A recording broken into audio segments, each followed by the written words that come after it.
just hit the subscribe button, the red button, underneath this video over to the right, and that'll sign you up on my YouTube channel. And then you can hit the small bell icon, so a little bell will go off and tell you each time I've started to broadcast a new one. I hope you enjoy it. Hi. We all have some homework to do. Trump has declared his emergency connection with the southern border and is using that as his ability to build the rest of the border wall, the whole thing, all the way to the Gulf of Mexico. And in the House, the Democrats are passing a resolution disapproving of the declaration and reversing it. And now it goes to the Senate. If the Senate were to pass that, Trump would veto it and he could sustain the veto. But it would be very embarrassing to him and might undermine his case in court that he's allowed to do this declaration of emergency.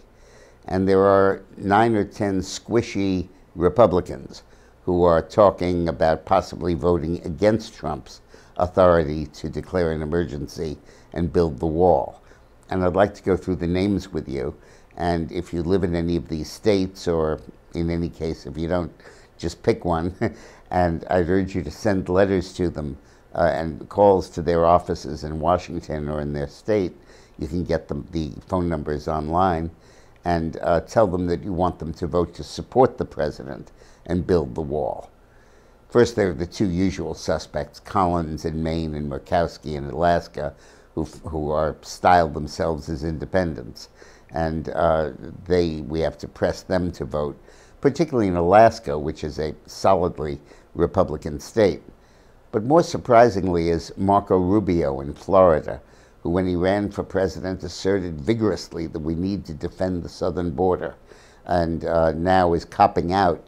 And his excuse is lame. He says there are other military projects and construction that are more important. What, rehabbing an airfield or building or rehabbing an army base? Trump is taking money from other Army construction projects, which have been voted by Congress, not on an earmarked basis, but just the lump sum voted. And then the President and Secretary of Defense decide which projects get it. And now they're reallocating it. And Rubio is objecting, so please contact him. Tell him to keep the promises he made in his campaign. Also surprisingly, Mike Lee of Utah, who is normally a reliable conservative, is also concerned. His worry is that it will set the precedent for a Democratic president to come in. The same argument Pelosi made, that a Democrat could come in and do gun control or climate change legislation without Congress by emergency declaration. That's ridiculous. The power to build that wall and declare the emergency is embedded in the president's power as commander-in-chief. There's nothing about commander-in-chief that permits him to deal with climate change or with domestic gun control issues. To say that this would be a precedent is absurd, and he ought to be ashamed of himself. Mitt Romney, always willing to jump ship, and the president, and always unreliable, is also flirting with possibly voting no. And since Utah is a solidly Republican state, please write those two, Lee and Romney, and urge them to stay the course and back the president. In North Carolina, Tom Tillis, who's up for re-election, is wavering on this and needs to be pushed. We need to send letters to him to urge him to come around on this. In Kansas, Jerry Moran is also squishy, and people should write him. And Lamar Alexander in Tennessee, he's retiring, and he might be an iffy vote. So if you're in Tennessee or thereabouts, contact him. And that's it. And Rand Paul, the perpetual undecided in Kentucky, needs pressure on this issue.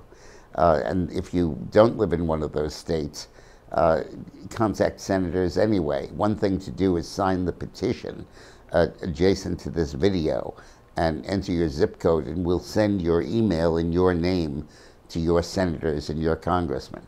But this is very important. This is a make or break issue for Trump, and he really needs our support.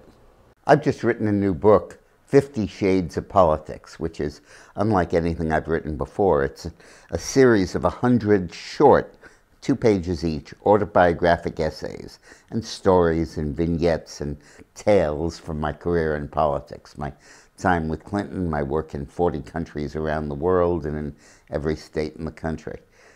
You can't buy it in bookstores, but you can online at Amazon.com.